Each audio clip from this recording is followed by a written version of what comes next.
이제 금방 우리 이재성 교수님으로부터 과분한 소개를 받은 백승종입니다. 저는 여러분은 저를 잘 모르시지만 저는 구미를 좀 압니다. 구미에 와서 강의도 여러 차례 했고요. 특히 여기 구미에 경북교육연구원인가 뭐 그 비슷한 게 있죠, 그죠? 그 선생님들 교육기관이 있습니다. 거기서도 교장 선생님들, 교감 선생님들을 위한 강의 여러 차례 했습니다. 여러 해 왔다 갔다 했고요.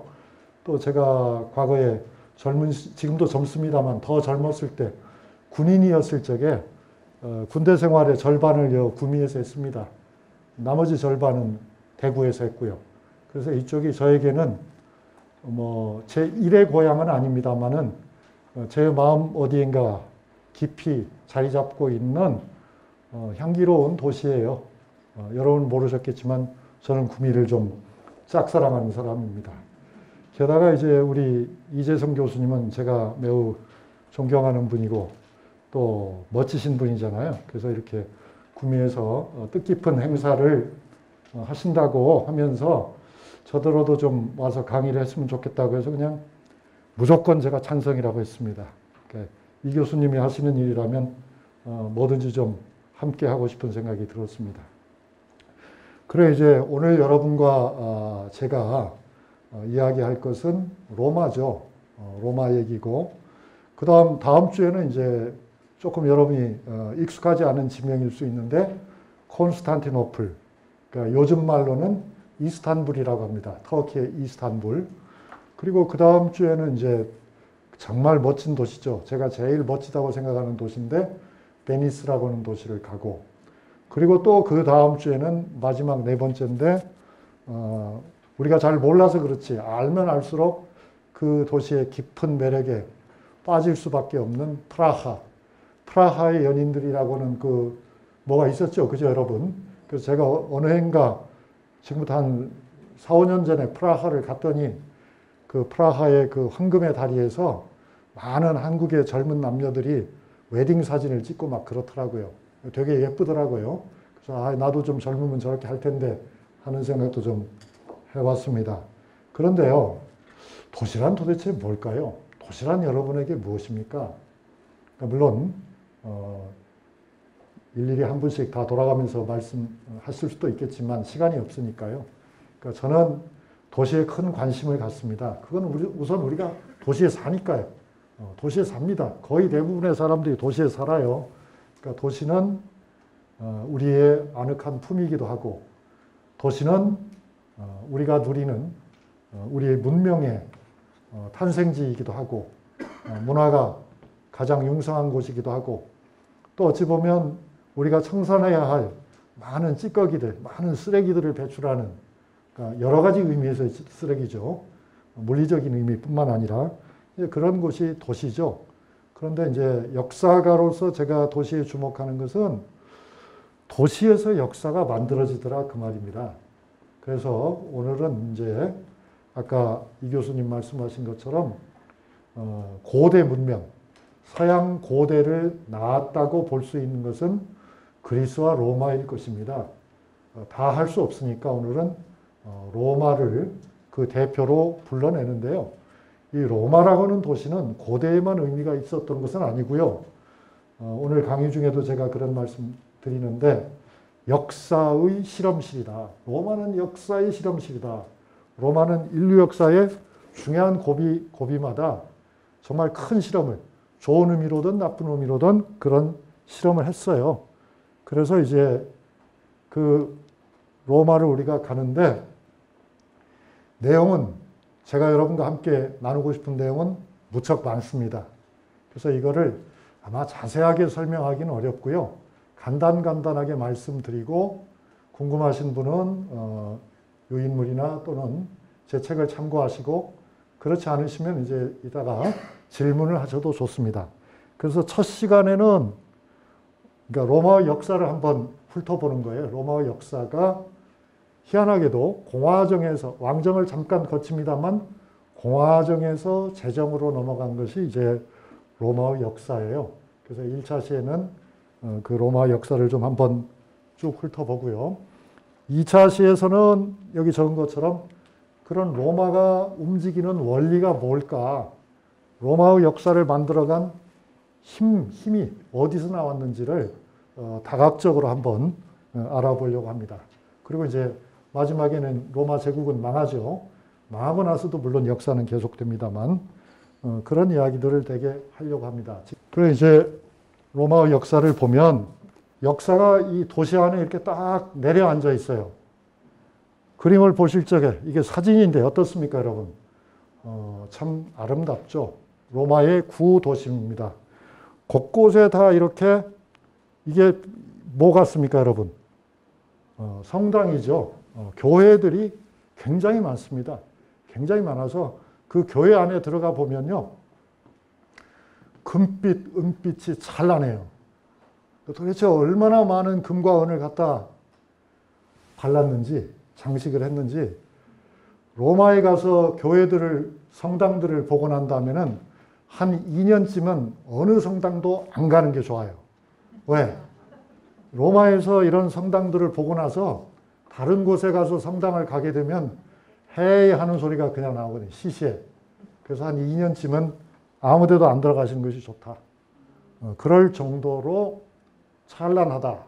그것은 도대체 얼마나 많은 부를 또 얼마나 많은 정성을 성당에 쏟았는가, 종교에 쏟았는가, 로마에 쏟았는가를 우리가 상상할 수 있어요. 그런 이야기들은 제 책 도시로 보는 유럽사회는 안 나와 있습니다. 그래서 이제 이 책은 사실은 많은 사람들이 사랑해 주셔서 뭐 읽을 만한 책이라고 추천도 받고 그래서 저자로서 저는 보람을 느끼는데요. 여러분 이탈리아의 도시들 중에서 로마 말고 또 많은 도시들을 알고 계시죠? 가령 기울어진 탑이 있는 피사라든지 또는 우리가 함께 2주 후에 찾아갈 베니스라든지 또는 플로렌스 또는 피렌체라고 하는 도시도 있고요. 여러 도시들이 있죠. 그리고 이제 마피아로 유명한 시칠리아도 있고요. 그러니까 이 로마의 도시는 하나하나가 정말 명품 도시들이에요. 아까 우리 이 교수님 말씀처럼 우리 구미시도 그런 명품 도시가 될 수 있으면 참 좋겠습니다. 고대 로마로 가보면 이게 바로 고대 로마의 모습입니다. 그러니까 이걸 미니어처라고 하죠. 그러니까 이제 로마는 사실은 서양의 다른 도시들에 비하면은 도시 계획이 잘 안 된 도시예요. 그건 왜냐하면 너무 옛날에 만들었기 때문에 너무 옛날에 만들어서 서양의 일반적인 다른 도시들처럼 그렇게 잘 구획되지는 못했다. 그러나 여기에도 특징적인 모습은 있어요. 자, 여기 건물 쫙 보실 때 내가 저거 알아 하는 것 뭐 있습니까? 이건 아마 분명히 아실 것 같아요. 이게 바로 그 유명한 콜로세움이죠. 원형 경기장이라고 말하죠. 그런데 이게 설계가 정말 기가 막히게 잘 되어 있어가지고요. 이 로마에 있는 원형 경기장 같은 경우는 한 5만 명 정도가 들어갈 수 있는데요. 그 5만 명이 이제 볼 거 다 본 다음에 빠져나갈 때 시간이 얼마쯤 걸릴까요? 5만 명이 이 경기장에서 빠져나간다. 10분이면은 깨끗이 다 사라질 수 있어요. 그렇게 설계가 잘 돼 있어요. 그건 뭘 말해요? 로마는 건축이 무지막지하게 발달했다. 상상할 수 없이 발달했다 하는 거고요. 그 다음에 시간을 아끼기 위해서 제가 가로질러서 얘기하면 이게 또 인상적이죠. 이거 뭐 같습니까, 여러분? 뭔 경기장 같죠? 이게 바로 전차 경기장입니다. 그러니까 로마는 제국이고 그 제국을 유지하는 것은 군인이었죠. 그래서 로마 군인들은 전차를 타고서 싸웠습니다. 그래서 로마의 큰 도시들, 이 로마라는 시 외에도 로마 제국이 건설한 많은 도시에는 반드시 원형 경기장이 있고 반드시 전차 경기장이 있었어요.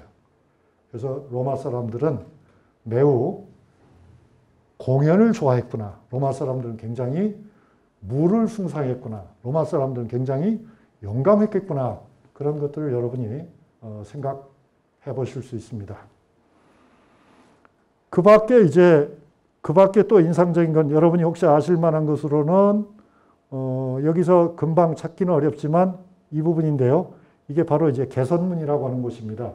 그것도 역시 로마는 전쟁을 통해서 영토를 확장했기 때문에 영웅을 환영하는 그런 행사가 중요했어요. 그래서 이제 개선문도 있는 거죠.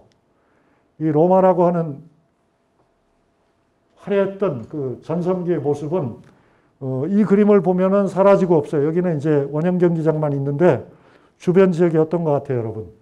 주변 지역이 황폐화된 것을 볼 수 있죠. 그러니까 로마의 모습은 고대에 찬란했던 로마의 모습은 중세 또는 근세가 되면은 거의 사라집니다. 고대 로마, 전성기의 로마는 인구가 100만이 넘었어요.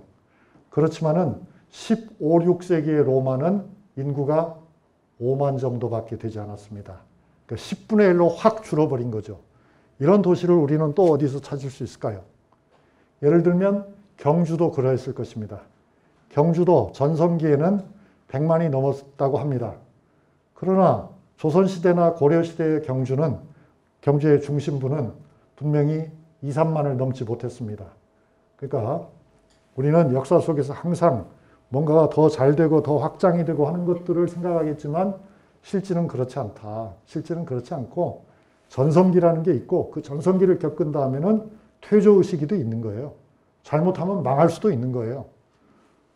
조금 전에 제가 저녁을 구미 시장님하고 같이 들었는데 구미 시장님하고 얘기할 때도 그렇더라고요. 구미도 인구가 지금부터 약 4년 전이 정점이었대요. 그리고 그에 비해서는 지금 줄어들고 있대요. 그 다들 걱정을 하고 있잖아요. 여러분은 잘 해결할 것으로 저는 그렇게 봅니다만 로마는 476년에 서로마 제국이 망했을 적에 대책이 없었던 거예요. 그래서 100만의 로마가 5만도 안 되는 로마까지 쭈그러들었고 그 기간이 오래오래 갔다. 그것도 한번 흥미롭게 볼 지점입니다. 로마는 이제 늘 변해갔는데 로마 역사의 맨 처음에는 로물루스가 있죠. 그러니까 로물루스와 레무스라고는 전설 속의 형제가 어떻게 자랐다고 하죠? 늑대의 젖을 먹고 자랐다고 하는데요. 그런데 참 희한하게도 476년에 로마 제국이 멸망할 때 그때 왕도 로물루스였대요. 그러니까 희한하게도 로마 역사는 로물루스에서부터 시작해가지고 로물루스로 끝났다. 물론 앞에 로물루스는 전설의 인물입니다만은 그렇습니다. 그러니까 어쨌든 그 로마 이전에는 뭐가 있었나요? 로마 이전에는 거기에 에트루리아라고 하는 침략자가 그러니까 로마 사람들이 아니죠. 로마의 북쪽에서 내려온 그런 침략자들이 있었고요. 그 문화도 상당했는데 그 에트루리아를 몰아내면서 로마가 컸는데 이게 이제 로마에 가면 실제로 박물관에 가면 이 구리로 만든 청동으로 만든 이 부조물이 있어요. 조각물이 있어요. 이게 이제 바로 전설의 늑대이고 그 늑대의 젖을 먹고 자란 로물루스와 레무스다. 누가 이겼다고요? 로물루스가 이겼죠. 로물루스가 이겨서 로마가 되는데요. 로마가 되는데 이 로물루스와 레무스 이야기는 로마라고 하는 로마로 대표되는 이탈리아 역사가 가지고 있는 하나의 운명적인 비극을 보여주는 거래요. 그래서 그 운명적인 비극이 바로 뭐냐면 그래요? 그래요. 거리도 충분하고 저도 당연히 1, 2차 다 맞았습니다. 이제 좀 더 잘 들릴 것 같아요. 그죠? 무슨 말씀이냐면 로물루스와 레무스 얘기 속에서 이탈리아 사람에게는 형제 살해의 비극이 있다. 형제 살해. 그러니까 동족 상잔의 깊은 어두움이 로마 역사에 쫙 깔려 있다 그거예요. 다른 나라 역사에서는 찾아보기 어려운데요. 그런데 로마 역사에서는 그런 내부의 갈등. 로마의 후신인 이탈리아는 여러분도 아시다시피 유럽의 여러 나라들 중에서 제일 나중에야 민족 통일을 이루어요. 그러니까 그렇게 로마의 대제국을 건설했던 사람들의 후예들이 로마가 망하고 난 다음에는 한 번도 통일을 못하고 지리멸렬하다가 가리발디라고 하는 영웅을 만나가지고서 19세기 중후반에 이르러서야 가까스로 통일을 한다. 그리고 지금도 로마의 정부를 구성하는 이탈리아는 정치적으로 갈등이 되게 심해요. 그러니까 정당 간의 갈등, 지역 간의 갈등 이런 게 심해가지고 정부 구성에 항상 어려움을 겪고 있어요. 그래서 이제 이탈리아를 대표하는 많은 사상가들은 바로 이런 형제 사례의 전통에서 벗어나기 위해서 많은 노력을 했대요. 그 이제 대표적인 인물이 여러분이 잘 아시는 마키아벨리. 마키아벨리를 나쁜 뜻으로 이해하는 사람들도 오해하는 사람들도 많지만 꼭 그렇게 볼 건 아니거든요. 그 마키아벨리로부터 이어지는 이탈리아의 많은 사상가들이 있는데요. 근데 나중에 좀 잠깐 얘기하겠습니다만 어쨌든 그 통일이라고 하는 것이 그들에게는 염원으로 남아 있었다. 지금도 어떤 면에서는 그러하다. 그런데 이제 그것은 비교적 나중 얘기고 로마 역사의 첫머리에서 보면 이렇게 지도에서 보시는 것처럼 이게 이제 장화 모양의 이탈리아 반도잖아요. 그 이탈리아의 로마는 우리나라 서울하고 위도가 거의 같아요. 그러니까 그 위도라는 거는 약 37도 정도 되는 거죠. 그게 이제 로마와 아테네와 서울이 위도상으로 거의 같다. 그러니까 이게 아주 좋은 데인 거예요. 그러니까 기후가 좋고 문화가 융성하기에 굉장히 좋은 조건이다. 그리고 이제 반도라고 하는 조건이고요. 그래서 이제 그 좋은 조건을 이용해 가지고 이렇게 뻗어나가는 거죠. 뻗어나가서 결국은 북쪽으로 브리타니아, 오늘날 영국이죠. 영국에서부터 독일, 프랑스, 스페인, 포르투갈, 그 다음에 아프리카의 북부, 이집트, 그리고 옛날에 페르시아의 대제국 땅, 그리고 옛날에 그리스가 같이 차지했던 모든 곳들을 다 통합하는 것이 결과적으로는 로마였던 거죠. 그것은 물론 끊임없는 전쟁을 통해서 이룩한 일이죠. 그래서 사람들은 그런 얘기를 하잖아요. 로마는 하루아침에 이루어지지 않았다. 그런 얘기도 하고 또 그 로마에는 도로가 워낙 발달했기 때문에 사람들은 흔히 그런 얘기를 하죠. 길을 잃었다 하면 구미에서 길을 잃었다. 내비게이션이 더 이상 작동 안 한다. 어떻게 해? 그럼 로마로 가. 왜? 모든 길은 로마로 통하니까. 거의 아재 개그 수준이군요, 그건. 그런데 이제 그 로마의 역사 속에서도 보면 오늘날 우리가 기후위기를 말하고 있지만 기후의 변화와 로마의 발전, 쇠락의 과정이 엮여요, 엮여. 그러니까 기후가 좋았을 때는 로마가 크게 일어났고 기후가 나빠졌을 때는 로마가 망하기 시작했다. 그러니까 여기서 말하는 좋아졌다, 나빠졌다는 것은 오늘날 우리가 생각하는 것과는 좀 달라서 그 당시에는 기온이 좀 올라가면 기후가 좋아졌다고 생각했고요. 평균 기온이 떨어지면 나빠졌다고 생각했어요. 그 이유는 그들이 의존하고 있는 주요 산업이 농업이었고 그 농업은 포도와 올리브를 키우는 일이었기 때문에 날씨가 추우면 냉해가 있어서 안 되니까 그런 거죠. 그런데 교수님 그러면 그때 이렇게 날씨가 올라갔다 내려갔다 한 거는 이게 지금 보시다시피 평균 기온이 빙하 시대에서는 이렇게 낮았잖아요. 그러다 쭉 올라가면서 그죠? 뭐 여러 가지 단계가 있는데 이 부분이 로마 시대인데 보세요. 로마 공화국 때, 로마 왕국 때는 높았다가 떨어졌다가 로마 전성기를 맞으면서 기온이 올라갔다가 다시 로마가 올라가기 시작할 때는 기온이 떨어지는 그런 사이클이었어요. 이게 전부 우연이었을까요? 우연도 있죠. 태양의 흑점과도 관계가 있지만 그렇지만은 로마가 자원을 지나치게 낭비했기 때문에 환경을 파괴했기 때문에 기후위기가 가속화되었다. 그런 연구도 요즘은 나오고 있어요. 교수님 질문 있습니다. 그때 어떻게 기후가 나빠진 것을 사람들이 한 일로 볼 수가 있습니까? 있죠. 어떻게 해요? 그러면 북극에 가면 얼음이 있잖아요, 여러분. 요즘은 과학이 발달해가지고 그 얼음에 구멍을 뚫어서 쫙 뽑아냅니다. 그러면 이거는 가령 기원전 200년에 만들어진 얼음, 이거는 서기 500년에 만들어진 얼음, 그게 다 나온단 말이죠. 그 얼음의 성분을 조사를 해보면은 대기가 얼마나 불안정했는가, 대기에 얼마나 이산화탄소가 있었는가, 대기에 얼마나 다른 이물질들이 있었는가를 측정할 수가 있어요. 그걸 통해서 환경이 오염되었는지 안 되었는지를 판단하는데 로마 시대에는 우리가 상상한 것 이상으로 환경이 오염되어 있었다는 그런 연구 결과가 나와서 깜짝 놀랐어요. 왜 그렇게 오염됐을까요? 로마가 많은 자원을 약탈해서 금을 캐내고 은을 녹이고 구리를 녹이고 쇠를 만들고 할 때에 어마어마하게 많은 숲을 파괴했기 때문이에요. 왜냐하면 숯이 필요했기 때문에. 그래서 그렇다는 거죠. 놀라운 일이죠. 꼭 자동차가 아니어도 환경은 파괴될 수 있다.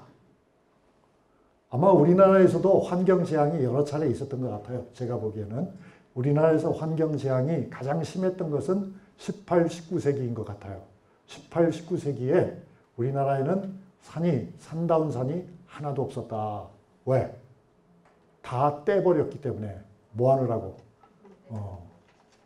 난방을 위해서 다 떼었어요. 불로 다 태워버린 거예요, 산을.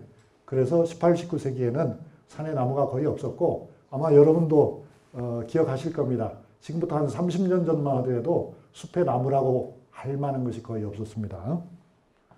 자, 그 로마가 공화정 때는 어떻게 유지가 됐냐면, 여기서 이제 몇 가지를 간단히 말씀드려야 되겠는데, 공화정이라는 것. 공화정이라는 건 뭔가요? 공화당이 지배하는 게 공화정인가요? 그건 아니겠죠. 공화정이라는 것은 아주 간단하게 말하면 왕이 없는 나라를 공화정이라고 하죠. 왕이 없고 소수의 귀족들이 지배하는 국가를 공화정이라고 그래요. 공화정. 그걸 이제 그 공화정을 운영하는 방법은 가장 전형적인 것은 귀족들의 모임이 있겠죠. 그것이 이제 로마에서는 원로원이라고 하는 거죠. 그 원로원. 원로원이라는 단어를 영어에서 시네이트라고 하는데 그것이 이제 사실은 로마에서 쓰던 세나토에서 온 것입니다. 그러니까 로마 시대의 많은 용어들은 지금도 살아있어요. 왜냐하면 오늘날에 우리가 사용하는 법, 정치 제도는 서양의 제도를 모방한 것 또는 그대로 수용한 것들인데 그 원형이 로마 시대에 만들어졌기 때문이죠. 그게 바로 공화정이었다. 그래서 이 사람들은 약 300명 정도의 귀족들이, 남자 귀족들이 로마의 모든 일을 결정했어요. 그 사람들이 이제 원로원에 속해 있었던 거죠. 그런데 로마는 귀족만으로 운영됐던 것은 아니에요. 그러면 로마는 무엇으로도 운영이 됐나요? 로마에서는 평민이 굉장히 중요했어요. 왜냐하면 나라는 점점 커지고 점점 커지는 그 나라는 군인들에 의해서 확장이 되고 있는데 원로원의 귀족들은 장군일 수는 있지만은 병사는 아니잖아요. 초급 장교는 아니잖아요. 그래서 실제로 가서 싸우는 사람들은 평민들이었던 거예요. 그래서 그 평민들의 권리도 매우 중요했다. 그게 이제 로마의 특징이죠. 로마의 공화정에서는 권력의 정수를 소수의 귀족들이 독차지하고 있었으면서도 그러나 평민들과 밀고 땡기는 밀당이 끊임없이 계속되었고 그것이 정치 체제에도 영향을 주었다. 그래서 이제 자세하게 설명하면 한이 없고요. 일단 대개는 여러분들이 아시는 거고 그래도 누군가는 대표가 있어야 되잖아요. 그 대표를 뭐라고 하냐면 집정관 또는 나중에는 독재관이라고도 한다. 독재라는 말 있잖아요. dictatorship. 그게 이제 라틴 말의 딕타토에서 나온 거예요. 그거는 혼자 다스린다 그런 뜻이에요. 왜 혼자 다스리냐면 비상시기에는 여러 사람과 상의할 수 없고 한 사람이 책임짓고 그 사람이 결정해야만 효율적으로 되기 때문에 그런 독재자를 뽑았던 거죠. 그게 이제 독재관인 거예요.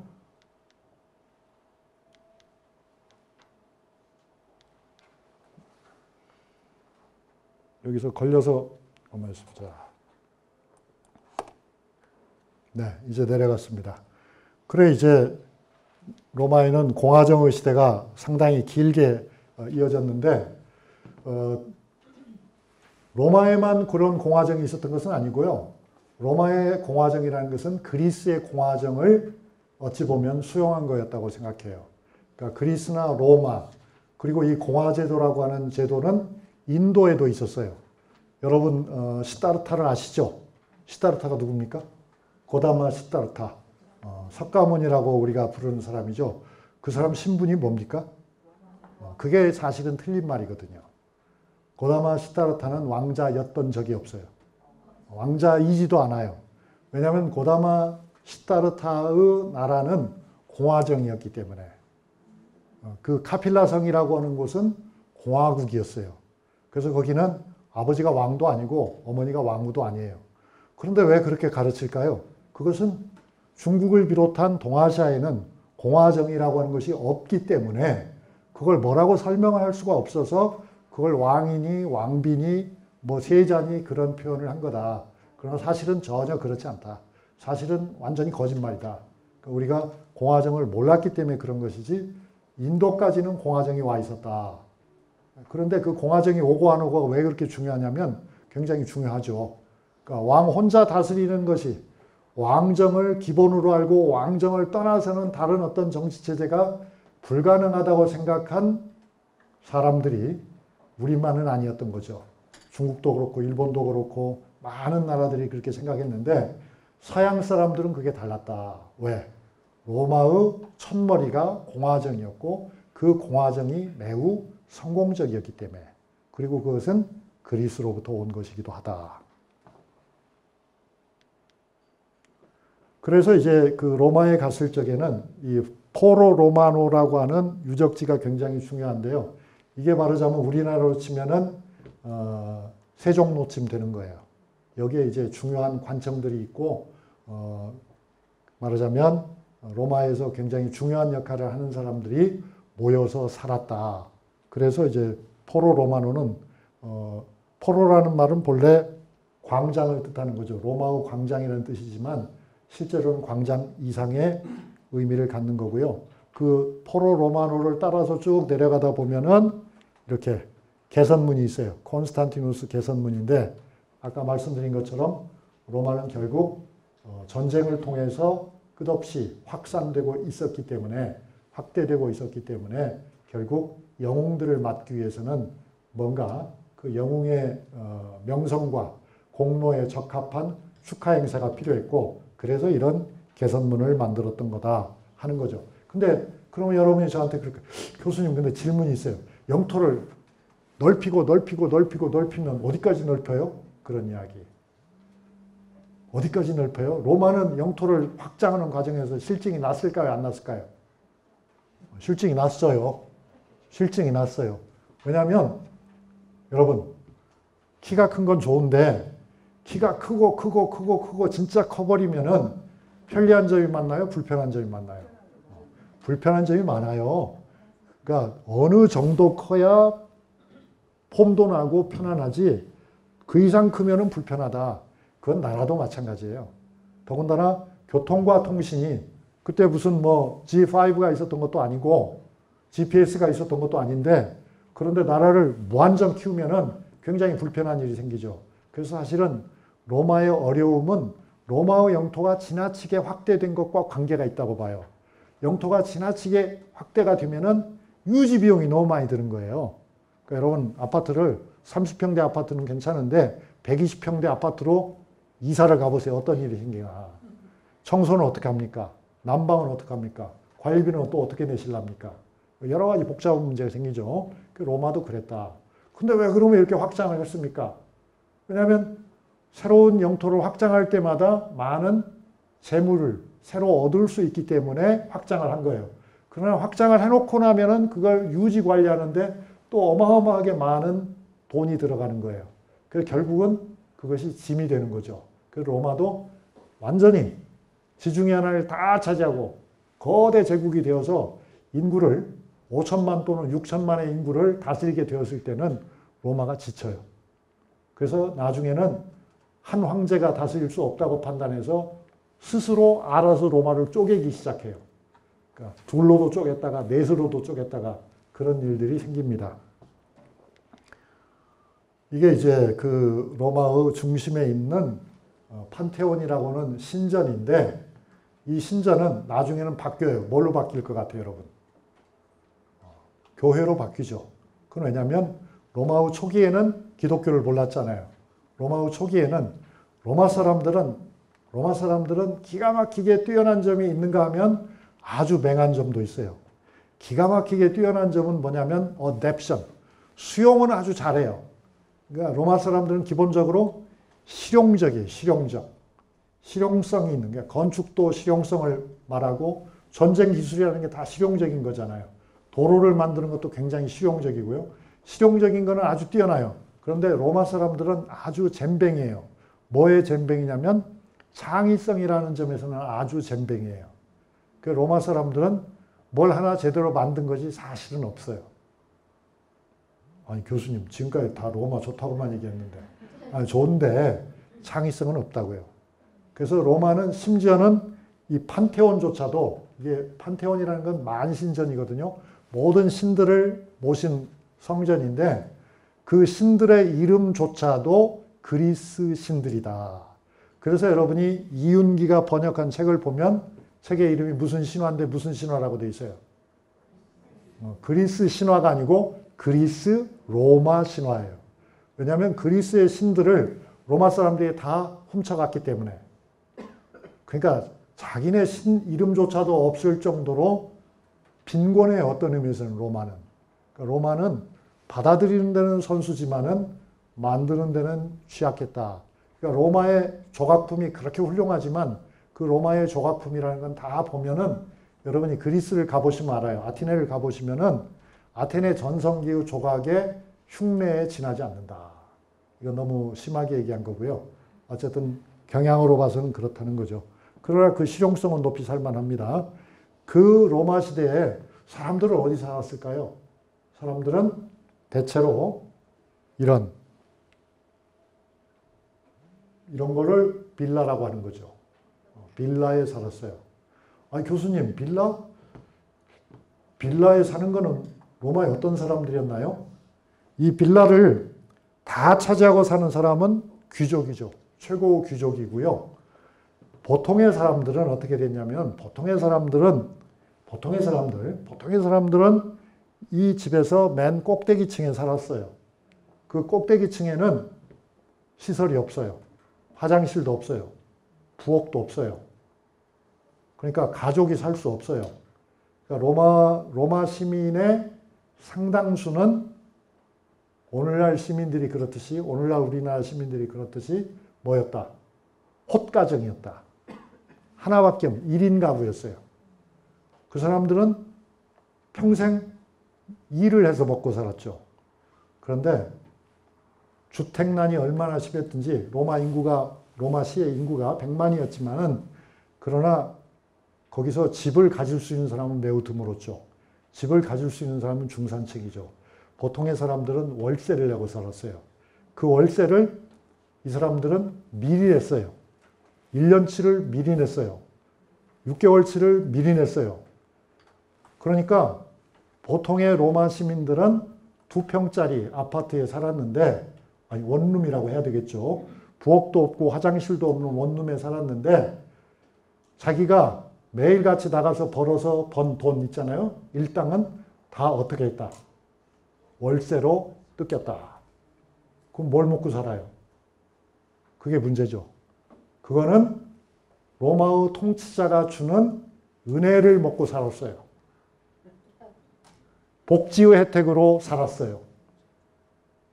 희한하죠? 고대에 이미 그런 국가가 있었다는 걸 아마 여러분 상상도 못했을 겁니다. 그래서 아무튼 그런 가운데서 막 넘어갑니다. 그런데 로마에 가면 진짜 좋은 건 있어요. 공짜가 있어요. 로마에 가면. 공짜가 많아요. 그 공짜 중에서 아주 기가 막힌 공짜는 지금도 공짜예요. 지금도 공짜예요. 이 그림과 관계가 있어요. 이 그림이 무엇과 관계되는 건가요? 물이에요. 물. 물은 공짜예요. 로마에서는 물이 공짜예요.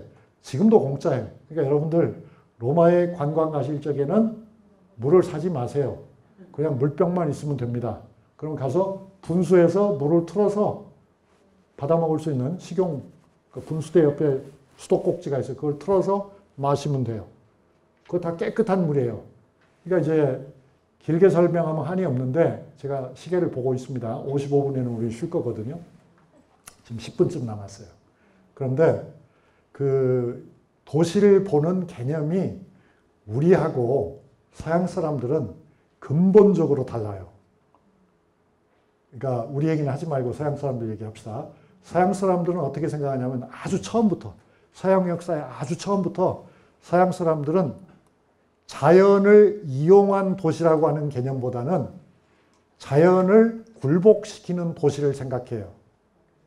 그래서 무엇이 갖춰져 있어야 거기 산다가 아니고 배산임수라야 한다가 아니고 되도록이면 평평하게 확 밀어버리고 거기에다가 아무도 쳐들어올 수 없도록 성벽을 쌓고 그리고 사람들이 먹고 살아야 되니까 물을 끌어들여요. 물을 끌어들여요.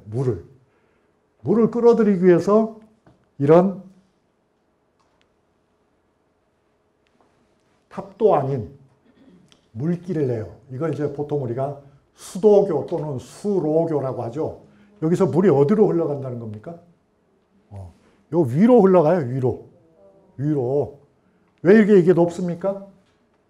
물이라는 건 항상 높은 데서 낮은 데로 흘러가기 때문에 물이 저 산에서부터 지금 로마에서 수백 리 떨어진 지금 산에서부터 흘러오고 있는 거예요. 그러니까 그 흐름을 만들어야 돼. 흐름을 만들어야 되니까 여기 산이 없지만은 여기서 지금 산이 끝났잖아요. 그죠? 그러면 여기다 이렇게 2층 다리를 놔야 되는 거예요. 그래서 물이 흘러가는 자연의 기울기를 만들어야 돼요. 모터가 없으니까. 그래서 이제 그러면은 뭐 기울기가 3%라든가 적정한 퍼센테이지가 있어요. 그래야만 물이 끊임없이 흘러갈 수 있으니까. 그런 길을 만들려면은 이런 다리를 만들어야 된다. 그러니까 우리나라 사람은 상상도 할 수 없는 일이죠. 아니, 이걸 세상에 2500년 전에 이런 걸 했단 말이야? 그 사람들은 했어요. 그 사람들은. 우리 같으면 어떻게 해요? 아니, 샘을 파면 되지. 목마르면 샘 파라고 했잖아. 샘을 파면 되지. 그러나 로마 사람들은 그렇게 생각하지 않아요. 샘을 파다니. 그렇게 위험한 짓을 왜 해? 여기에서 나오는 물이 좋은 물이라는 걸 누가 보장해? 그리고 항상 나온다는 걸 누가 보장해? 그거 보장할 수 없잖아. 그러니까 그러면 우리는 아주 좋은 물줄기를 찾아가지고 그 물을 도시로 끌어들이는 거야. 그리고 도시 사람들이 물을 충분히 쓸 수 있을 만큼의 수량을 확보하는 거야. 그 공사를 먼저 하는 거야. 그리고 그 공사는 공짜로 너희들이 해야 돼. 백성이니까 너희들이. 왜? 이거는 지배층을 위한 도시니까. 그게 이제 우리하고는 개념이 다르다. 근데 그렇게 해서 결국은 지배층만 그것을 누리는 건 아니죠. 모두가 공유하는 그런 물이 되는 거죠.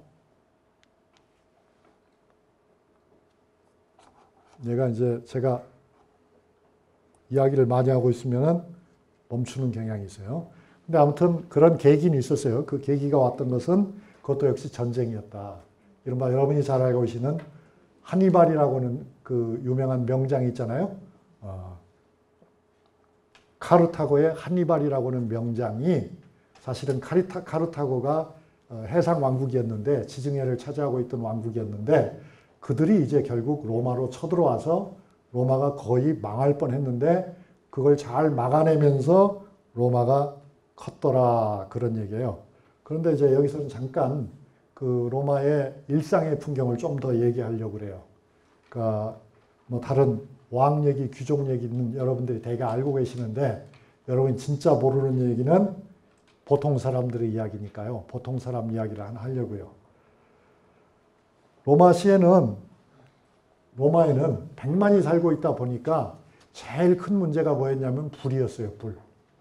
불이 나면은 다 옆으로 번지잖아요.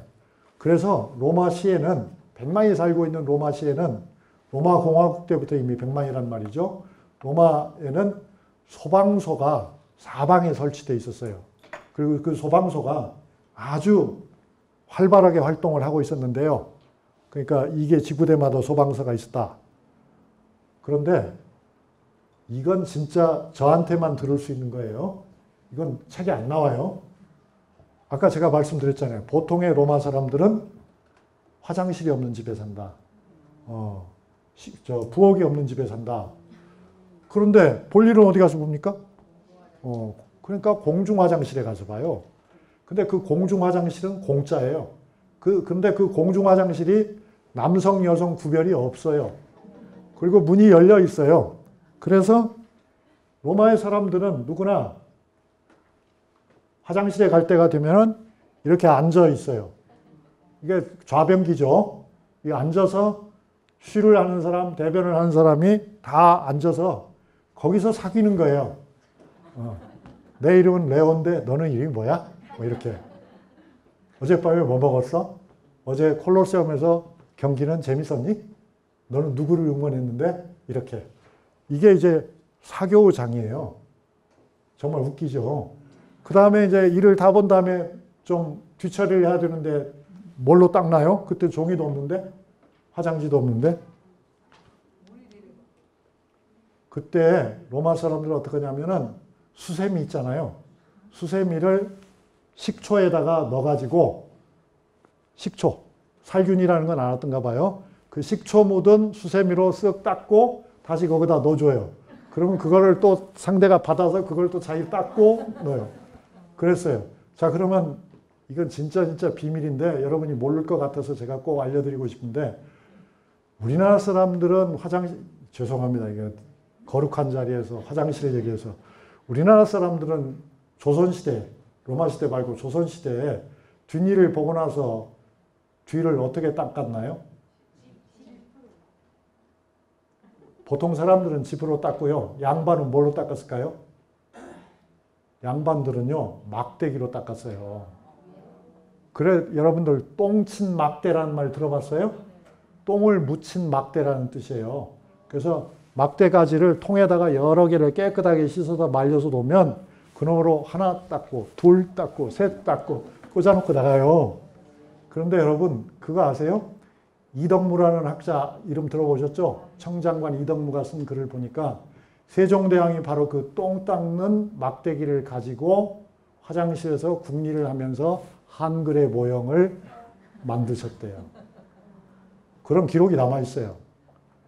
근데 저는 결코 이거를 우리가 욕할 일이 아니라고 봅니다. 그거는 아주 신중하게 생각해야 돼요. 임금님이 언제까지도 한글을 생각하고 계셨다. 화장실에 앉아서까지도 어떻게 하면 내가 백성들이 잘 쓸 수 있는 효과적인 문자를 만들 수 있을까를 생각했다. 그런 뜻으로 받아들여야지 한글은 화장실에 탄생했으니까 이건 아무것도 아니야 이렇게 생각하면 안 되죠.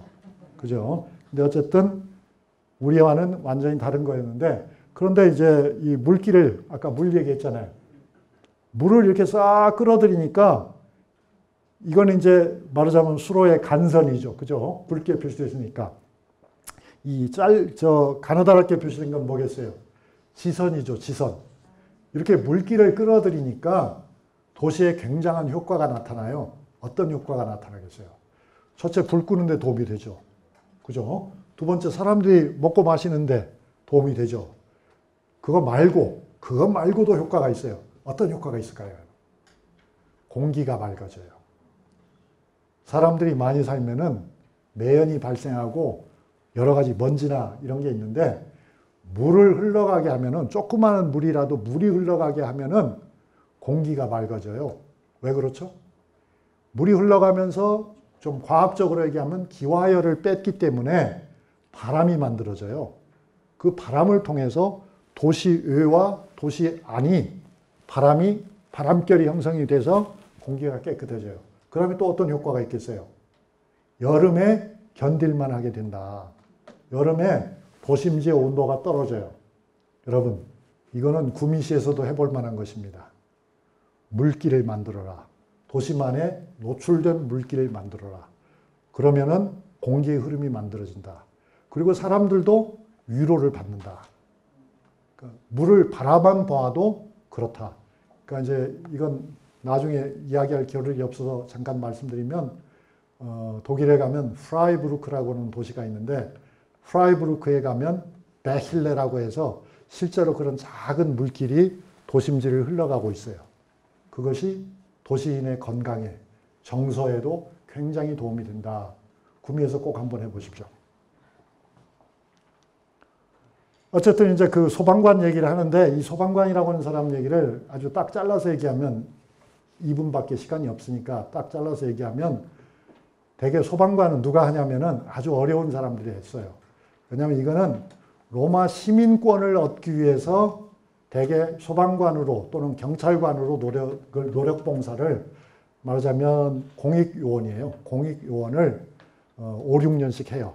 그 5, 6년씩 하게 되면 로마 식민지 출신이 로마에 와서 그런 공익요원을 5, 6년 하다가 공을 인정받으면은 시민권을 얻게 돼요. 시민권을 얻게 되면은 많은 권리가 생기기 때문에 투표권도 생기고 복지 혜택을 누릴 수 있는 권리가 생기기 때문에 살기가 좋아진다. 그래서 이제 많은 야망을 가진 시골뜨기들이 로마에 와가지고 그런 소방관을 했다. 그 소방관을 열심히 하면 5, 6년 안에 반드시 찬스가 왔어요. 이유는 뭐냐면 불이 자주 나니까, 불이 자주 나다 보면 부잣집에 진주 목걸이도 구해낼 수 있는 기회가 없고, 부잣집에 어린 따님이나 아드님을 화마에서 구출할 수 있는 그런 기회도 오기 때문에, 그러면 또 그 귀족들이 이 사람을 가만히 놔두지 않죠. 마구 칭찬하면서 시민권 발급을 서두르게 되죠. 그래서 소방관이라는 직업이 3D 직종이었지만 굉장히 인기가 있었다. 그래서 이런 것도 이제 아까 우리 이 교수님 하신 말씀과 관련해서 생각해 보면, 오늘날 우리 사회도 너무나 양극화가 심한데, 뭔가 밑바닥에 떨어져 있는 사람도 올라갈 수 있는 기회를 줘야 된다. 그 올라갈 수 있는 기회를 추첨으로 주는 것도 하나의 기회지만, 로마의 소방관처럼 남들이 하기 싫은 일을 하면서 거기서 뭔가 성과를 내게 해서 그 사람에게 그런 새 삶의 가능성을 열어주는 것은 굉장히 필요한 일이 아닌가. 그러니까 미국이 잘 나갈 때는 아메리칸 드림이라고 해서 아무것도 없이 간 사람들이 성공할 수 있는 그런 기회를 줬었잖아요. 그죠? 그런 게 아마 우리 한국 사회도 필요할 것 같고, 로마는 여러 가지 구조적인 약점이 있었음에도 불구하고 그런 것이 있었기 때문에 아마 좀 오래 유지되지 않았겠는가. 그 이유가 전부는 아니죠. 그래서 이제 나머지 얘기는 그냥 생략하고 5분 쉬셨다가 2차 시에서는 로마를 움직인 동력을 몇 가지 측면에서 나누어서 보도록 하겠습니다. 감사합니다, 여러분.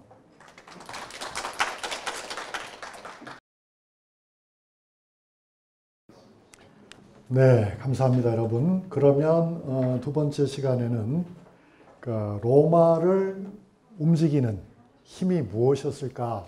하나는 아니죠. 여러 가지가 있으니까 그것들을 몇 개만 간단히 짚어보겠습니다. 첫째로는 이제 기후예요. 기후가 굉장히 중요한 역할을 했어요. 그래서 이 표를 자세하게 설명을 안 드립니다만, 날씨가 움직이는 것과 인구가 늘고 주는 것이 관계가 있었다. 그러니까 이게 우연이 아니라는 얘기고요. 그것도 이제 또 그 유럽의 어느 한 지역을, 자료가 충분한 지역을 선택해서 보면은 역사적 흐름 속에서 고대부터 중세를 넘어서 근세 초까지 내려오는 과정에서 인구 밀도가 제일 높았던 때는 로마 시대였더라.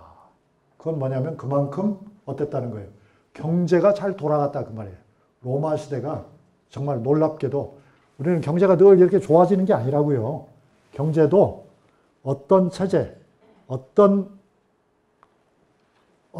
국가 경영을 하느냐에 따라서 좋아지기도 하고, 그렇지 않으면 나빠지기도 하는 거예요. 그게 다시 올라가기가 그렇게 쉬운 게 아니에요. 그런 문제가 있다는 것. 그러니까 지금 우리나라 같은 경우는 거시적인 지표로 보면 굉장히 좋아지고 있어요. 계속 좋아지고 있어요. 그러니까 많은 시민들이 고통을 받고 있지만 실제로는 거시 지표가 굉장히 좋아지고 있다. 그러니까 우리가 이른바 5030 클럽 안에 들어있잖아요. 5030. 처음 들으시는 건 아니죠. 50이라는 것은 인구가 5천만 이상인 나라. 그 다음에 30이라는 말은 그런데도 불구하고 1인당 소득이 3만 달러 이상인 나라. 5030인 나라가 전 세계에 200개도 넘는 나라 중에서 몇 개나 될 것 같습니까, 여러분? 그게요, 7개밖에 안 돼요. 그 중에 하나가 대한민국이에요. 그럼 거기에 속하는 나라들이 어떤 나라입니까? 미국이 있고, 일본이 있고, 독일이 있고, 영국이 있고, 프랑스가 있고, 이탈리아가 있고, 한국이 있고, 스페인이 있고, 끝.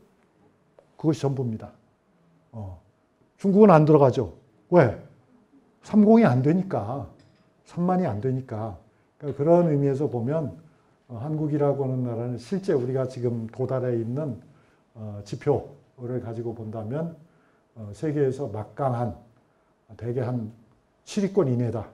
좀 더 정확하게는 우리가 보기에는 이탈리아나 스페인은 우리가 보기에 우리보다 그렇게 대단한 것 같지 않다. 그럼 벌써 우리가 5번째가 되는 거잖아요. 그러니까 실질적으로는 우리가 세계 4, 5위 나라이다. 우리가 불평을 하고 욕을 하고 누구를 막 죽일놈 살려놈 하지만은 그래도 우리가 서 있는 자리는 이 세상에서 너댓 번째 가는 자리다. 그 가장 큰 힘이 어디서 나온다고 생각하십니까, 여러분? 그건 한국을 움직이는 힘이겠죠. 그 한국을 움직이는 힘은 뭐겠습니까? 바로 우리에게서 나옵니다. 우리가 지금 뭘 하고 있습니까, 여러분? 공부를 하고 있잖아요. 공부를 하고 있잖아요. 한국의 힘은 공부에서 나오는 거예요. 한국의 힘은 어떤 정치가에게서 나오는 게 아니죠. 한국의 힘은 공부에서 나오는 거죠. 그 공부를 통해서 훈련된 인력들이 여러 가지 일을 제대로 할 수 있기 때문에 한국이 있다. 로마의 힘은 어디서 나왔을까? 로마는 공부로부터 힘이 나오지 않았어요. 로마는 공부로부터 힘이 나오지 않았어요. 그럼 뭘까를 좀 생각해 봅시다. 이제 소비 얘기고요. 그러니까 이 나라가 잘 되어 갈 때는 로마 시대 얘기입니다. 로마 시대에는 육류 소비량의 증감을 보면은 로마가 전성기를 향해 가고 있었는가 아니면 퇴락하고 있었는가를 볼 수 있다. 자, 전성기에는 육류 소비량이 많았겠습니까? 적었겠습니까, 여러분? 당연히 많았죠. 지금은 육류 소비량이 어떻습니까, 여러분? 적습니까? 많습니까? 엄청 많죠. 우리가 어렸을 적에는 제삿날만 겨우 고기를 좀 맛봤습니다. 그러나 지금은 고기가 없는 날이 하루도 없습니다. 그런 시기죠. 예를 들면 이렇게 육류 소비량도 그래프를 그려보면은 휙 올라간다. 휙 올라가는 것이 바로 언제냐면은 서기 100년에서 200년. 그때가 로마의 전성기였어요. 그러니까 이때가 환경도 오염이 제일 심했어요. 사실은 고기를 많이 먹는다는 것은 환경이 매우 오염된다는 뜻입니다. 왜 그렇습니까, 여러분? 그 많은 가축들이 오줌을 싸고 똥을 싸고 방귀를 낍니다. 방귀도 무시할 수 없습니다. 우리나라에 소나 돼지가 얼마나 많습니까? 개들이 우리처럼 살짝 방귀를 끄는 게 아니죠. 거기서 나오는 가스가 사실은 엄청난 겁니다, 여러분. 생각 못 하셨을 것 같아요. 네, 아무튼 그렇습니다. 그런데 벌써 소비 수준이 뚝 떨어지면은 보세요. 이렇게 뚝 떨어지잖아요. 그죠? 이건 400년에서 500년이에요. 서로마가 망한 것이 476년이에요. 그러니까 이때가 되면 안 돌아가. 뭐가 안 돌아가. 안 돌아가. 그게 이제 근데 사실은요. 이게 기후하고 관계가 있어요. 400년에서 500년 사이에 우리나라에서는 무슨 일이 있었을 것 같아요, 여러분? 제가 그냥 바로 답을 공개할게요. 광개토대왕과 장수왕이 만주를 버리고 한반도로 내려온 거예요. 왜 그렇다고 생각하세요, 여러분?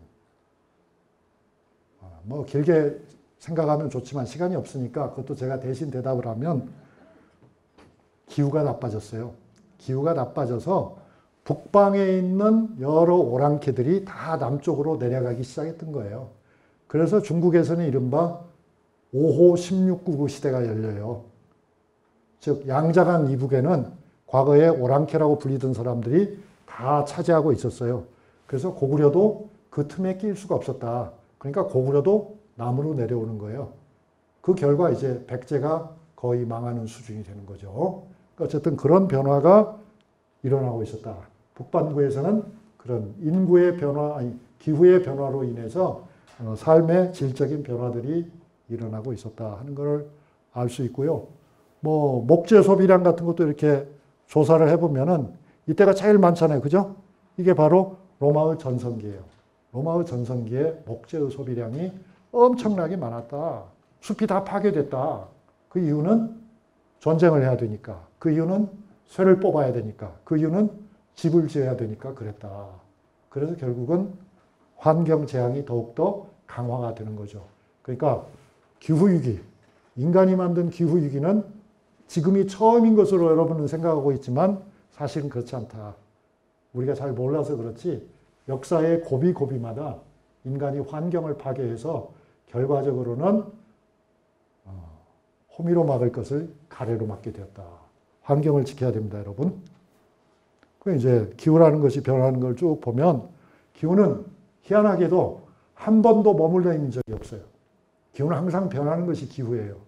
그런데 이제 얼마나 큰 폭으로 움직이느냐, 이게 문제다. 작은 폭으로 움직이는 것은 문제가 안 되죠. 그런데 이제 큰 폭으로 움직이면은 우리가 적응을 해야 되기 때문에 많은 문제가 발생하는 거죠. 그런데 이제 로마는 그렇게 많은 인구를 끌어안고 살았어요. 로마 전체, 제국 전체 인구는 한 전성기를 기준으로 해서 6천만 명 정도 됐어요. 그 당시 중국 한나라의 인구도 6천만 명 정도 됐어요. 그러니까 한나라의 인구와 로마의 인구를 합치면, 전성기의 로마 인구를 합치면은 1억이 좀 더 돼요. 그러면 실제 지구상의 전체 인구는 그 당시 얼마쯤 됐을까요? 그것은 2억이 될까 말까 했다. 다시 말하면 그러니까 중국의 한나라와 로마를 합친 인구가 세계 인구의 절반쯤은 되었어요. 그 시기에는.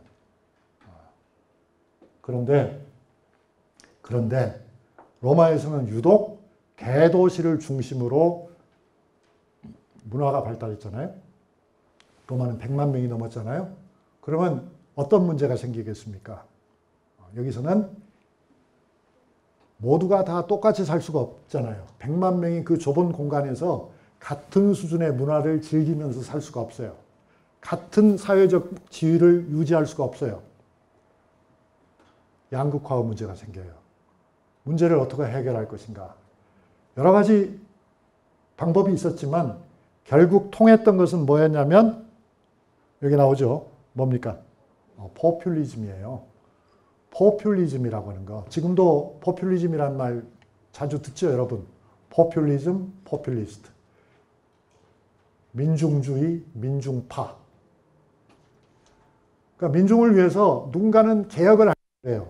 항상 크게 개혁을 하려고 해요. 그런데 그 개혁은 쉽지가 않아요. 하지만 아무 개혁도 하지 않으면 권력을 유지할 수가 없어요. 그러면 어떻게 하겠습니까, 여러분? 그러면은 선심을 쓰게 돼요. 그러니까 제도적으로 바꾸면은 근본적으로 문제를 해결할 수 있는데 근본적으로 문제를 해결하려고 그러면 기득권층이 강하게 저항을 해요. 그래서 결국은 문제를 근본적으로 해결하지 못하고 돈을 조금씩 준다. 또는 빵을 조금씩 준다. 구경거리를 조금씩 준다. 금지됐던 것을 조금씩 허용한다. 하는 그런 포퓰리즘으로 가게 된다. 그게 사실은 망하는 길이에요. 로마는 사실은 그렇게 해서 포퓰리즘으로 유지를 했지만 결국 포퓰리즘으로 망한 거예요. 그 포퓰리즘이 로마에 무엇을 만들어냈냐면 이런 원형 경기장을 만드는 거예요. 사람들이 원룸에 사는데 화장실도 없고 볼 것도 없고 아무것도 없는데 거기서 그냥 종일 처박혀 있으라고 그러면 비 오는 날은 일도 없는데 거기서 하루 종일 있으라고 그러면은 신경질 나잖아요. 신경질 나면은 폭동이 나잖아요. 그래서 그런 걸 막으려면은 이런 큰 건물을 지어가지고 멋진 행사를 하고 그 행사에 참여하는 사람에게 빵을 나눠주고 포도주를 나눠주고 돼지고기를 선물해주고 올리브유를 주면은 사람들이 화를 안 내죠.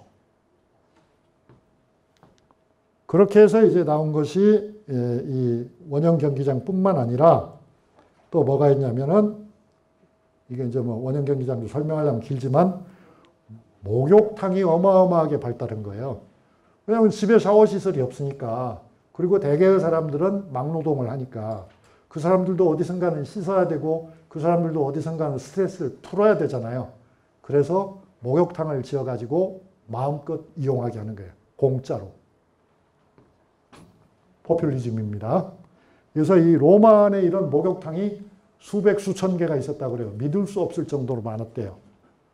그래서 이제 어떤 사람들은 이렇게도 말을 한다. 로마라고 하는 나라는 결국 빵과 서커스의 제국이었다.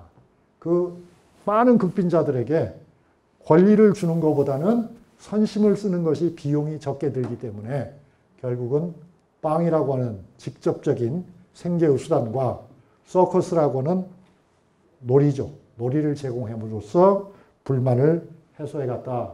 실제로요. 100만 인구가 로마에 살았을 적에는 1년에 로마가 수입하는 곡물이 밀가루가 약 300만 톤이었어요. 크레인도 없는데 300만 톤을 도시에 가져간단 말은 거의 하루에 300일이니까 1톤씩을 끌고 들어와야 되잖아요. 그 중에 30%는 공짜로 나눠준 거예요. 그러니까 10사람 중에 3사람은 공짜 빵을 먹고 살았다. 그 공짜 빵이 안 오면은 사람들이 화를 냈다. 생각해 볼 일이죠. 그런 가운데서도 황제의 취향을 위해서, 귀족들의 취향을 위해서 또는 위세품으로서 어마어마한 분수들이 많습니다. 그러니까 별 분수들이 다 많죠. 그리고 이제 이런 전차 경기장도 한편으로는 훌륭한 군인을 기르기 위한 것이기도 하지만 다른 한편으로는 오락거리예요. 그러니까 이걸 만들어 오면 이 대전차 경기장 같은 경우는 20만 명이 관람할 수 있어요. 그러니까 로마 사람들 다 와도 되는 거죠. 5명 중에 한 사람이 여기 가도 되는 거니까요. 그런 로마가 유지될 수 있었던 것은 결국 이것의 힘이었다. 이게 뭐예요? 도로예요, 도로. 로마에는 도로가 6등급이나 있었어요. 그러니까 우리도 지금 도로가 등급이 많잖아요. 고속도로가 있고, 국도가 있고, 국도도 자동차 전용 도로가 있고, 일반 국도가 있고, 그 다음에 지방도가 있고, 그 다음에 지방도도 또 급이 있잖아요. 그렇듯이 로마는 그런 도로의 등급을 6등급으로 나눴어요. 그래서 제일 상등급의 도로예요, 이거는. 제일 상등급의 도로는 포장이 돼 있는 거죠. 포장이 돼 있고, 그거를 상하 차선으로 마차가 지나갈 수 있게, 방해받지 않고 지나갈 수 있도록 그렇게 했습니다. 그리고 이 도로들이 사실은 지금도 유럽의 나라와 나라, 대도시와 대도시를 연결하는 간선 도로망들은 다 기본이 이때 로마 때 만든 1급 도로를 토대로 한 거예요. 그 구간이 남아있는 것도 있어요.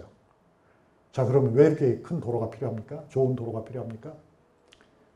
그것도 이제 통치 비용을 절약하기 위해서요.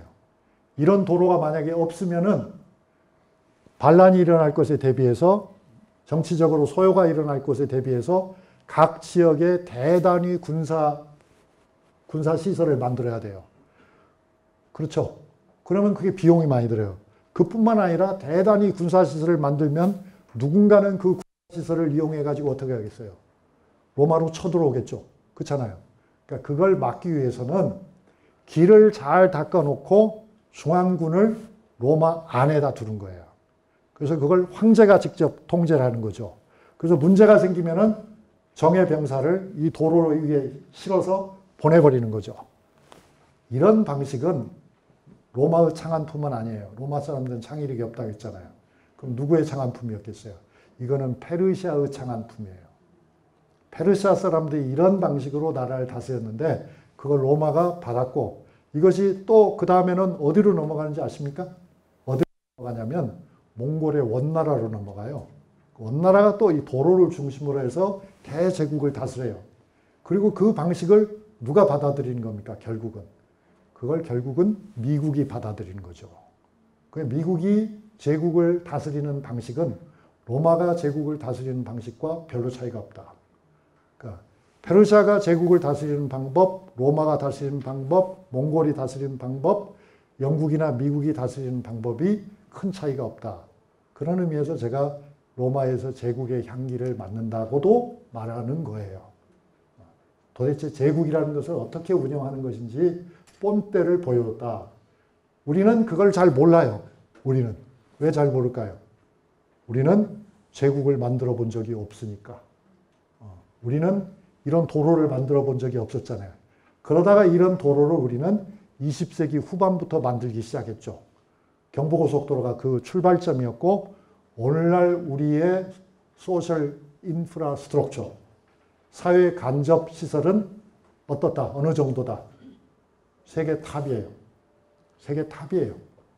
우리나라처럼 도로가 발달된 나라, 우리나라처럼 통신이 발달된 나라, 우리나라처럼 정보와 지식이 광범위하게 공유되는 나라, 세계에 거의 없습니다. 있기는 있지만 거의 없습니다. 그래서 심지어는 제가 공부도 하고 대학 선생도 했지만 독일 같은 나라에서도 이번에 지난 9월 달에 독일에 선거했는데 독일 사람들이, 독일 정치가들이 지금 하고 싶은 제1의 국책과제가 뭐냐면 모더나이제이션이에요. 현대화예요. 웃기죠. 독일이 세계에서 세 번째 가는 경제 대국인데, 그렇잖아요. 그런데 현대화가 목표예요. 그러니까 그들이 하고 싶은 것이 지금 우리가 이미 해놓은 그것이에요. 인터넷을 빠르게 하고, 도로를 잘 가꾸고, 철도망을 잘 만들고, 그런 거예요. 로마가 그렇게 했다. 우리는 역사 속에서 그런 걸 경험한 적이 없었지만은 뒤늦게 시작해가지고 누구보다도 멋지게 잘 만들고 있다. 그러니까 이렇게 구미 시민은 밤늦게까지 와서 백승종 교수와 함께 자기 나라 역사도 아니고 로마 역사를 공부한다. 대단하죠. 대단한 거예요. 이렇게 도로를 만들었는데, 근데 진짜 로마 사람들은 건축을 잘해요. 이렇게 조상들이 많이 만들어서 그런지, 여러분 이탈리아에 가서 자동차 운전 안 해보셨죠? 제가 자동차 운전을 해봐서 잘 알죠. 그러니까 두 가지를 말씀드리고 싶은데, 이탈리아 도로에 딱 타면은 도로가 좁아도 승차의 안정감이 굉장히 높아요. 도로를 잘 만들어서 그래요. 그러니까 도로를 잘 만든다는 것은, 그것도 길게 설명은 한이 없지만 배수도 잘 되고, 차가 딱 차 위에 올라갔을 때, 도로 위에 올라갔을 적에 도로의 기울기나 이런 것이 아주 평평하게 잘 되어 있는 거예요. 그러니까 완전히 빠뜨다라는 뜻이 아니라 적당한 비율로 그게 되어 있어요. 그래서 이상하게 좁은데도 운전하기가 아주 편해요. 그게 하나 있고요. 두 번째는 뭐냐면, 이탈리아 사람들은 한국 사람들만큼 융통성이 있어요. 제가 직접 체험한 걸 말씀드려요. 2차선이에요. 상행선 1차, 하행선 1차. 그래 제가 차를 막 몰고 가는데 앞에 차가 하나 와요. 근데 뒤에서 그러니까 한 차가 지금 올라오고 한 차가 제가 내려가고 있는데 뒤에서 추월을 하는 놈이 있는 거예요. 그 정신없는 사람 아니에요? 근데 어떻게 하는가 보니까 기가 막히더라고요. 어떻게 하겠어요, 여러분? 사고가 안 났습니다. 그 사람이요, 추월을 하는 사람이 중앙선을 침범해요. 중앙선을 침범해가지고 단절을 딱 걸치고 가는 거예요. 그러면 상행과 하행으로 가는 차가 어떻게 해요? 길가 양쪽으로 벌려서 그대로 가면 돼요. 그러니까 내가 보니까 내 차하고 추월해서 지나가는 차하고 진짜 종이 2장밖에 차이 없어요. 똑같아요. 세대가 나란히 지금 놓인 상황이 있었던 거잖아요. 정말 오른쪽, 왼쪽에 종이 2장밖에 차이가 없어요. 이 손가락 하나도 차이가 안 나요. 백밀러 사이가. 그런데 그냥 그대로 쌩 지나가는. 그게 이탈리아 사람들이다.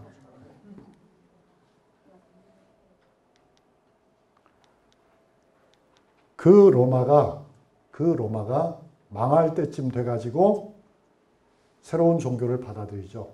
그게 바로 기독교였어요. 그 전에는 기독교를 안 받아들였죠. 왜냐하면 로마에서는 황제를 신이라고 생각하고 있었는데 기독교에는 신이 하나밖에 없으니까. 그러니까 로마 황제가 기독교를 받아들일 수가 없었어요. 그런데 그러면 왜 받아들입니까? 왜 받아들이냐면 많은 금지령에도 불구하고 박해에도 불구하고 끊임없이 신자가 늘어나서 결과적으로는 연구에 따르면 로마 전체 인구의 10% 정도가 이미 기독교화 돼버렸어요. 그래서 황제가 포기를 하는 거죠. 황제가 이제 차라리 기독교로 가는 것이 낫겠다. 그래서 이제 기독교를 끌어안고 가는데, 그리고는 로마는 망하죠. 그래서 일부에서는 로마가 망한 것은 기독교 때문이었다라고 말하기도 해요. 왜냐하면 기독교를 받아들이기 이전의 로마는 아주 거친 로마였거든요. 그런데 기독교를 받아들인 다음에는 사랑의 로마가 돼야 되기 때문에, 도덕의 로마가 돼야 되기 때문에 로마 사람들이 더 이상 용감하게 싸울 수가 없게 되었다. 그런 설명도 있어요. 근데 그게 맞는지는 잘 모르겠어요. 여러분 생각은 어떨지 모르겠어요. 이게 이제 그 바티칸의 모습이고요. 어쨌든 이제 로마는 지나치게 팽창했고 통치의 효율성을 거둘 수 없어서 쪼개게 된다. 그래서 저는 어떤 생각하냐면, 여러분 미국이란 나라 아시잖아요. 러시아도 아시잖아요. 중국도 아시잖아요. 그런 나라들 큰 것 여러분 되게 부러울 때 많죠. 그죠? 저도 부러울 때 많거든요. 근데 엄밀하게 생각해 보면 어떠냐면, 그런 나라들은 동질적인 나라가 될 수 있다 없다. 아마 영원히 없을 겁니다. 영원히 없을 겁니다. 그러면 결국은 어떻게 될 건가? 결국은 중심과 변방의 차이, 한 지역과 또 다른 지역의 차이가 너무 커진다. 그래서 효율적으로 지배되지 않을 거라고 봅니다. 그래서 아마 21세기에는 제 생각으로는 제 희망이기도 하고요. 21세기에는 어떤 나라가 진짜 세계의 최강의 국가가 될 것인가? 강하지만 작은 나라가 세계를 지배하는 시대가 올 거라고 봅니다. 유력한 후보가 여기 있습니다.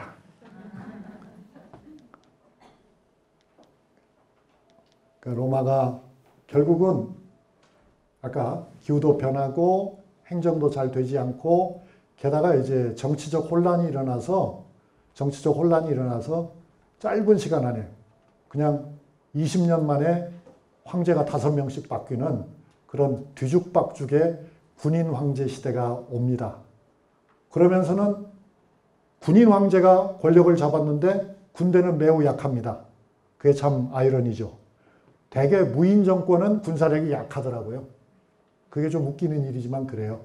그래서 왜냐하면 군인들이 권력에 취하면은 부와 사치에 흘러가지고 자기 백성을 처단하는 데는 용감하지만 외적과 싸우는 데는 무능하게 돼요. 그건 나중에 몽골도 그랬어요. 로마도 그렇게 돼서 결국은 이런 수모를 겪죠.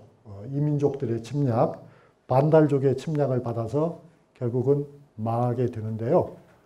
그런데 이제 전체적으로 보면 아까 로마하고 한나라가 인구가 비슷했다고 했는데 부에 있어서는 국가의 재력이라고 하는 점에 있어서는 비교가 안 됐던 것 같습니다. 제가 이 표를 길게 설명하지는 않습니다만 숫자를 보시면 알 거예요. 가령 철의 생산, 로마의 철의 생산은 82,500톤, 어느 한 시점이죠. 같은 기간에 한나라에서의 철의 생산은 5,000톤. 그럼 로마가 몇 배 많습니까? 10배 이상 많죠. 그죠? 그 다음에 구리의 생산에 있어서는 로마는 15,000톤. 한나라는 거의 없음. 그 다음에 나베 생산에 있어서 로마는 8만 톤. 한나라는 거의 없음. 은혜 생산에 있어서도 로마가 200이라면 한나라는 1 이하. 그러니까 전체적인 부가 어땠겠어요? 로마하고 게임이 안 된다. 그거를 우리가 알 수 있다. 뭘 보면? 건물을 보면 알지. 로마의 건물을 보면, 로마의 예술품을 보면, 로마의 여러 가지 시설을 보면, 로마의 여러 유물유적을 보면 한나라보다는 훨씬 돈이 많았다는 것을 분명하게 알 수 있다. 그럼 로마는 어떻게 이렇게 돈이 많았을까요? 뭐 그런 것도 우리가 좀 생각을 해봐야죠. 그러니까 그거는 나중에도 제가 말씀드리겠지만 한마디로 툭 던지면 한나라는 지구상의 대부분의 나라가 그랬던 것처럼 기본적으로는 자급자족적인 국가였어요. 마치 조선이 그러했듯이. 그럼 로마는 어떤 국가였어요? 로마는 기본적으로 약탈형 국가였어요. 로마는 기본적으로 남의 것을 뺏어가는 국가였어요. 그 남의 것을 뺏어가는 데는 여러 가지 방법이 있어요. 전쟁이라고는 폭력적인 방법이 있고 평화적인 방법으로는 상공업이라고 하는 것이 있죠. 교역이라고 하는 것이 있죠. 도시라고 하는 게 있죠. 그걸 통해서 로마는 불을 집중시키고 불을 다른 곳으로부터 흘러 들어오게 유도했다. 그러니까 돈이 많았던 거죠. 그 로마가 한참 망한 다음에도 여전히 로마는 부자였어요. 왜냐하면 교황청이 있었기 때문에. 그 교황청의 교황님은 현금 부자였으니까. 교황님이 현금 부자인 이유가 뭡니까, 여러분? 로마 교황님은 지금도 마찬가지겠지만 지금 그때보다는 좀 덜하지만은 시간이 가면 저절로 돈이 쌓여요. 그가 참 그 기적 아니에요? 왜 쌓입니까? 주일날만 되면은 누구나 다 호주머니를 털어서니까 그러니까 돈이 많이 쌓이는 거죠. 그 돈을 가지고 정말 재밌는 일을 하는 거예요. 중세를 무너뜨린 것은, 그러니까 로마의 교황청은 중세를 상징하는 기관이고요. 중세를 무너뜨린 것은 르네상스거든요. 그런데 그 르네상스를 누가 가장 많이 후원했나? 교황청이 가장 많이 후원했다. 그러면 교황청은 뭐 때문에 결국은 자기 발목을, 자기 발등을 찍는 일을 했나? 발등을 찍는 일인지를 우선 몰랐고, 결과적으로 그렇게 된 것이지 몰랐고, 두 번째로는 위세였죠, 위세. 돈이 많은데 그 많은 돈을 가지고 뭔가 멋진 예술작품, 새로운 경향의 작품들을 생산하고 그걸 전시하고 그걸로 교회를 장식하는 것이 아주 범나는 일이라고 생각하기 때문에 그 일을 열심히 한 거예요. 그리고 그 일을 열심히 한다는 것은 그 안에 있는 숨은 정신이 자라나는 것을 보지 못했기 때문에 그런 거죠. 그 숨은 정신이라는 게 뭡니까? 결국 르네상스는 개인의 발견이죠. 자아의 발견이죠. 욕망의 발견이죠. 욕망의 확장이죠. 자아의 표현이잖아요. 이것은 결국 중세의 보편적 위계적 질서를 허무는 거였다. 그러니까 사실은 세상이 바뀌는 것은 어마어마한 일이 그것과는 아무 관계도 없어 보이는 데서부터 시작할 수 있다 그 말이에요. 그러니까 이런 그림이 교황님이 보고 좋아하셨겠지만 추기경님들이 보고 좋아하시고 돈도 많이 내놨겠지만 이 그림이 좋으니까요. 이 그림 뭐가 좋습니까, 여러분? 이게 비너스의 탄생이라는 그림인데요. 뭐가 좋습니까? 예쁘잖아요. 어떻게 예쁜데요? 생동미가 있잖아요.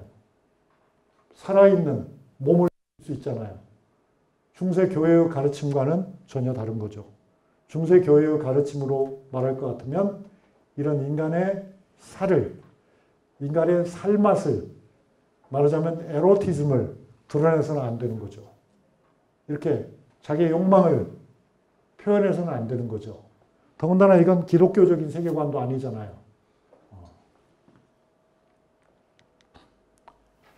심지어는 이렇게 기독교적인 세계관을 표현한 것조차도 어땠다? 너무나 사람적이었다 그거죠. 신적이 아니고 사람적이었다. 이게 누굽니까? 이게 이제 아담이겠죠. 그죠? 이건 누굽니까? 신이잖아요. 신. 그러면 신과 아담 사이에 어떤 차이가 보입니까? 둘 다 아주 트레이닝을 많이 한 것 같아요. 피트니스를 많이 한 것 같아요. 이제 그렇다. 그래서 이제 그거를 가장 후원한 르네상스 운동을 로마 교황청에서 제일 열심히 후원한 인물이 이분이에요. 이분이 누군지 혹시 아는 분 있으면 제가 상금을 드리고 싶은데, 좋아요. 말하지 마세요. 레오 10세. 교황 레오 10세. 루터를 파문한 교황 레오 10세. 이분이 누구냐면은, 플로렌스, 피렌체에 가면은 르네상스를 후원한 부자 가문이 있어요. 그 부자 가문이 뭐죠? 메디치. 메디치 가문의 후손이거든요. 메디치 가문의 후손들이 로마 교황이 2번이나 돼요. 그 중에 하나가 레오 10세예요. 이 레오 10세가 이 르네상스 미술을 특히 많이 후원했고요. 이거는 이제 레오 10세가 보낸 사람들이 가서 종교 재판을 하고 있는 겁니다. 누구를? 루터를. 그 루터는 독일 사람이잖아요. 그런데 그가 로마에 와봤던 적이 있어요. 그러니까 루터는 독일의 신학교수였는데, 신학교수였죠. 그러니까 카톨릭 신학교수였죠. 카톨릭 신학교수였는데 로마에 간 적이 있어요. 르네상스 시기의 로마를 봤어요. 그러고 나서 루터는 이탈리아의 르네상스 풍조를 뭐라고 말했을까요, 여러분? 칭찬했을까요? 비판했을까요? 그게 참 흥미로운 주제죠. 르네상스도 중세 체제를 무너뜨리고 루터도 르네상스와 마찬가지로 중세 교황청의 질서를 뿌리채 뒤흔든 사람인데 사실 루터는 르네상스 예술을 보고서 거의 구역질을 했어요. 왜냐하면 너무나도 인간의 물적 욕망을 드러냈다고. 이것은 퇴폐한 문화라고 생각했어요. 퇴폐한 문화라고. 흥미로운 일이죠. 그런데요, 제가 이야기를 시작할 때 뭐라고 했냐면 이탈리아, 특히 로마는 뭐다? 역사의 실험실이다. 교수님, 지금까지 얘기 들어보니까 로마가 역사의 실험실이었던 적이 없는 것 같은데요? 혹시 그렇게 생각하시나요? 그럴까 봐서 제가 줄을 답니다. 그러니까 공화정을 갖춰서 제정으로 가고, 그죠? 그런 과정들, 종교를 기독교로 바꾸고 여러 가지 제도를 만들고 이런 것들이 바로 역사적 실험 아니면 무엇입니까? 그리고 또 르네상스라고 하는 새로운 역사적 실험을 했잖아요. 맞죠? 그런 실험을 끊임없이 해요. 그거 이제 시간 관계상 다 설명은 못하고 하나 말씀드리면 파시즘이라는 거 여러분 아시죠? 파쇼, 파시즘. 그죠? 파시스트. 그런 파시즘은 뭐라고 번역하죠? 군국주의? 군국주의라고 하는데 그 원조도 이탈리아 사람이거든요. 그 파시즘이라는 용어를 처음 쓴 사람이 바로 무솔리니예요. 그 무솔리니는 히틀러와 함께 친구를 했던 사람인데 사실 둘이 사이는 매우 안 좋았대요. 누가 누구를 싫어했겠어요? 둘 다 서로? 아니래요. 무솔리니는 히틀러에 대해서 별로 나쁜 마음이 없었는데 히틀러는 무솔리니를 매우 경멸했어요. 그 이유는 뭘까요? 독일 사람들은 보통 이탈리아 사람들을 좀 무시해요. 왜 무시할까요? 개무시를 한다고요? 막 무시해요. 왜냐하면 독일 사람들이 보기에 이탈리아 사람은 너무 게으르니까. 그럼 이탈리아 사람은 진짜 게으른 걸까요? 나는 그거 아닐 거라고 생각합니다. 그거는 기후의 문제다.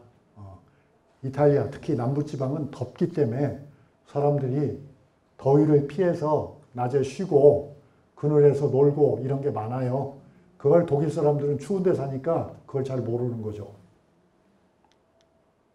이게 이제 둘이 사이좋게 서 있는데 사실은 별로 사이가 안 좋았다는 거예요. 결국 아까 말한 그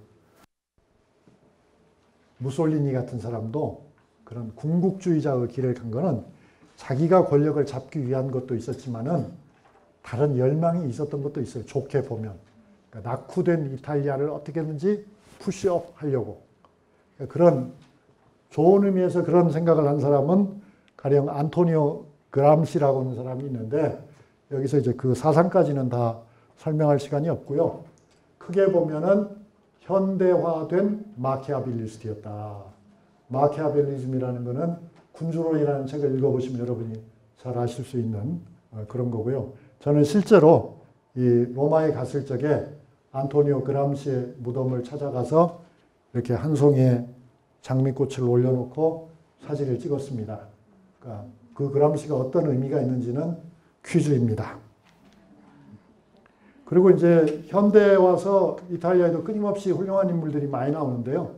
그 중에 한 사람이 이제 움베르토 에코라고 하는 사람이에요. 이 이탈리아가 역사의 실험실이라고 하는 그 용어는 제가 만들어낸 말이 아니고 사실은 이 움베르토 에코가 한 말이었습니다.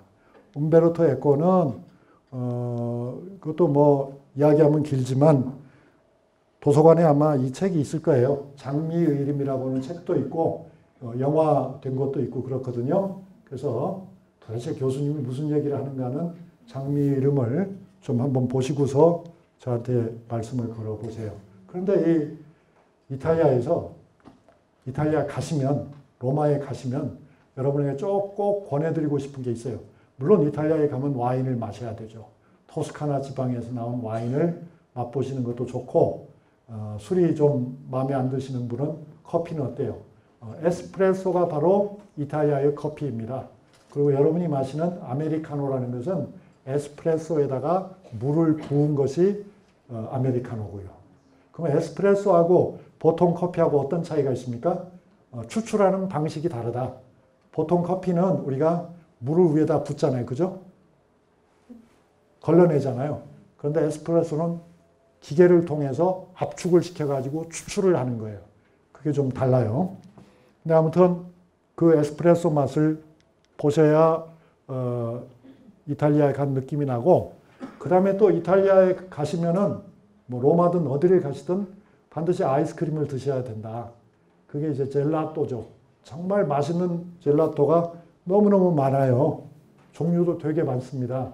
이런 걸 보면 이탈리아 사람들이 천생 즐기는 걸 좋아하는 사람들이고, 낙천적인 사람들이고, 실용적인 사람들이고, 정말 놀기 잘하는 사람들이라는 것을 아실 수 있고, 음식도 뭐 서양 음식 하면은 대표적인 음식이 이탈리아 음식이죠.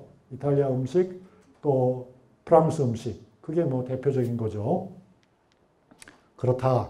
그런데 이제 이번에 코로나가 왔을 때 보니까 이탈리아가 아주 뭐 꼼짝을 못 하더라고요.